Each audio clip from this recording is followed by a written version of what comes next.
All right, let's jump straight into this explainer. Today we are breaking down a truly cinematic journey that taps right into one of the absolute most satisfying tropes out there. You know the one, the wildly overpowered protagonist who's just hiding in plain sight. We're stepping into a gritty world of hidden syndicates, explosive battles, and one incredibly lethal guy named Ryo Kongman.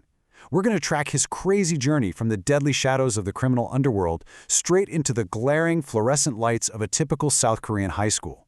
So buckle up, because the story we are unpacking today is a total roller coaster of action, tactical genius, and some seriously massive plot twists. So, think about it. What exactly happens when a legendary underworld assassin is forced to survive high school? Well, on his very first day, Kongman walks in looking like your completely average, boring transfer student. But he instantly asserts dominance. How does he pull it off? By casually creeping out his homeroom teacher to ask for a cigarette, and then just strolling straight outside to smoke like a seasoned pro right alongside the local school delinquents. It's hilarious, honestly, because the school thugs think they've just recruited this badass new gang member, completely unaware of the literal monster they've just invited into their inner circle. Okay, let's dive into this. To actually understand why a lethal killer is currently posing as a teenager, we have to look at his employer.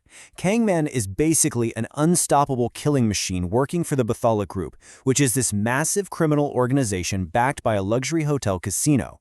And they've handed him a near-impossible, insanely high-stakes mission. He has to hunt down a mysterious target known only as Lee San, and he's got zero identifying information to go on. But the reward? Lifetime freedom. If he pulls this off, he and his family are eternally free from the organization's threats. That is literally the only reason this seasoned assassin is currently walking around in a school uniform. Now you might be wondering, how did he get to be so good? Well, his sheer ruthless efficiency was forged by a deeply traumatic past. 6 years ago, Kangman was subjected to this brutal, nightmare-level training regimen on Bathala's private island. At one point, he was literally buried underwater, locked in chains. It took him 8 grueling minutes, just pushing past his body's absolute biological limits to finally break free. But the crazy part? The exact moment he surfaced, expecting some kind of relief, an adult instructor pointed a loaded gun right at his head. Did Kangman flinch? Not even a little bit. He instantly reversed the situation, using a flagpole to completely crush the trained assassin's hand.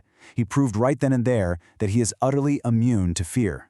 Bringing us right back to the present, we get this brilliant moment of dramatic irony. A local school thug named Hyeon drags Kongman to her bedroom, playing the whole flirtatious angle. And the bully's expectation here: they think they've cornered an incredibly easy victim. 3 of her lackeys are actually hiding in the room, recording the whole thing to humiliate the new kid. So they jump out, acting tough, and rip Kongman's shirt open to get this embarrassing video. But instead of some scared, scrawny kid, they uncover a terrifying reality. Kongman is just ripped to the gills and covered in endless, horrific battle scars. The bullies' jaws literally hit the floor as they realize they just tried to prank a certified killing machine. And, as you'd expect, Kangman absolutely does not let that slide. But instead of just taking them out, he decides to use them to build a false persona, basically acting as a magnet for the city's worst criminals. He raises his hand and slaps one of the thugs so incredibly hard that it creates a literal impact frame. You know, that stylized high-contrast visual moment that anime and manhwa fans know instantly means absolute devastating power. Later on, during this epic boss battle in the school bathroom, a cocky kid actually tries to bash Kangman's head in with a fire extinguisher. Kangman just catches the heavy metal cylinder with one bare hand, crushes it like it's made of clay, and completely destroys the entire restroom with a single devastating kick. It is wild. And this brilliantly illustrates that Kangman doesn't just rely on brute force. He's a tactical genius who uses his enemies as pawns. To draw out his next mysterious target, he executes this flawless 3-step plan. Step 1. He completely subdues those bullies, just breaking them mentally. Step 2. He forces Hyeon on a lavish, over-the-top fake date all around Seoul. We're talking eating 80 dishes at a restaurant, visiting alpacas at the zoo, and hitting up an art gallery. And step 3? He secretly hires the very same bullies he just beat to a pulp to act as his personal paparazzi. He orders them to stalk the date and leak all these romantic photos of him and Hyeon all over social media. He is totally using her as bait. And the bait works perfectly. It draws out a guy named Jang Hyunu. Now on the surface, Hyunu plays the ultimate nice guy. He's a top-tier marksman who wins plush toys for Hin at the local shooting range. But his dark reality? He is a deranged, delusional dark web stalker. You see, after a night of drinking, he actually sexually assaulted Hyun. She rightfully reported him to the authorities, which completely ruined his life, got him expelled, and turned him into this psychotic, vengeful creep who literally films himself for the dark web. So seeing those leaked photos of Hyun on a date with Kangman, it completely pushes Hyunwoo right over the edge. The jealous sniper totally takes the bait and corners Hyun in a dark alley with a gun. He's completely batshit crazy at this point, screaming about how he did everything for love and how she owes him. He is fully ready to kill her. But right as he's in the middle of his villain monologue, the momentum suddenly shifts. A cloth rubs over Hyun's mouth, and Kangman perfectly intercepts the ambush. He just steps right out of the shadows to protect his bait and confront the sniper head-on. What follows is an incredibly intense, cinematic gunfight that completely centers around Kangman's weapon of choice, a Glock Parabellum. Hyunwoo fires what he assumes is a lethal shot, but it turns out to be a rubber bullet.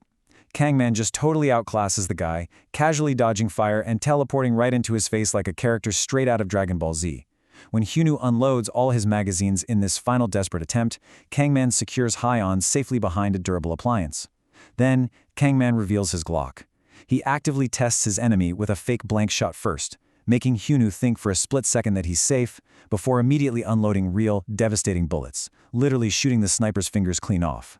Defeated and bleeding, Hyunwoo tries to run away, kind of like a pathetic villain in the final episode of a show. But Kangman, he isn't done. He wants to expose the stalker's darkest secrets to the entire world. So Kangman literally hacks into a giant city billboard right in the dead center of Seoul and broadcasts Hyunwoo's highly embarrassing, leaked dark web video for absolutely everyone in the city to see. Talk about poetic justice, right? It's the ultimate karma for a guy who made his money exploiting the privacy of others. And then, the universe just decides to add its own punctuation mark to the whole situation. Panic-stricken from this massive public reveal, staring up at his own humiliating video on the jumbo screen, Hyunwoo blindly stumbles right out into the busy street. And it takes exactly one massive speeding truck to completely seal his fate. Yep, Truck-kun sends the delusional sniper flying through the air, bringing his whole reign of terror to a chaotic, totally abrupt end. Kangman just stands there and watches. He's a bit annoyed that the ending was unplanned, but hey, he is satisfied that the target is officially down. Let's move to and see how this builds, because Hyunwoo's death isn't actually the end of this arc. It actually pulls back the curtain on a massive underworld war. We are suddenly looking at a huge clash between two major factions. On one side, we have Kangman's employer, the Batala Group, which operates behind the extreme luxury of a massive hotel casino. And on the other side, we have the new, shadowy organization that was actually backing the sniper, the Network. The Network uses this strictly cell-based structure, which makes them nearly impossible to track down. Plus, they specialize in exploiting minors and creating societal issues just for monetary gain. Kangman puts the pieces together and realizes his main target, Lee San, is deeply connected to the Network. So he has to pivot his entire strategy and infiltrate them directly. To get his foot in the door, Kangman sets up this incredibly tense meeting with a recruiter from the Network, a sharply dressed guy wearing glasses. This whole scene is just a brilliant, suspenseful game of chess between two master manipulators. Kangman plays his part flawlessly, pretending to be this naive, terrified 17-year-old clutching a modified BB gun, acting like a dumb kid who's just in way over his head.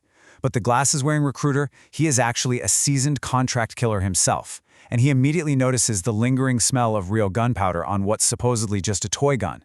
They are both sitting there, quietly trying to figure out exactly who they are dealing with. Meanwhile, we get a massive, really dark plot twist. Remember Hyunwoo? He actually survived the truck impact. He wakes up in a hospital bed, fully covered in casts and cuffed to the rails, still whining about how he's the real victim here. But his relief is super short-lived. A doctor walks in, openly mocking his survival. But here's the catch. This isn't a real doctor.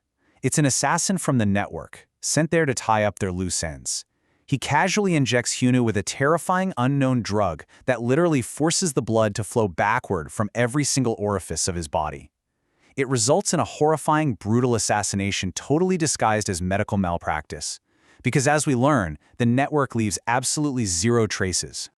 Back to Kangman, his infiltration seems to be going pretty flawlessly. He gets picked up in this ultra-luxurious Rolls-Royce by a Network escort ready to be taken to his new boss. To keep his cover going strong, Kangman acts like a goofy teenager, literally hanging out the window and spewing out all these random car engine facts. But the escort is completely unfazed. Looking directly at him, the escort just casually drops Kang Man's deeply secret assassin codename. He calls him the Ace of Spades of Bathala. So the crucial point is, this heart-stopping cliffhanger completely proves that the network knew exactly who he was the entire time. His cover is blown. It's completely gone. Which brings us to the ultimate question, right? In a world of master assassins and deeply secret networks, who is truly the hunter and who is actually the prey?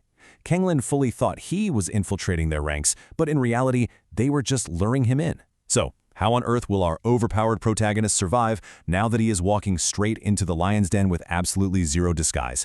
That is the incredible high-stakes setup of this story. Thank you so much for joining me for this explainer, and I really hope this breakdown leaves you super eager to dive in and see exactly what Kangman does next.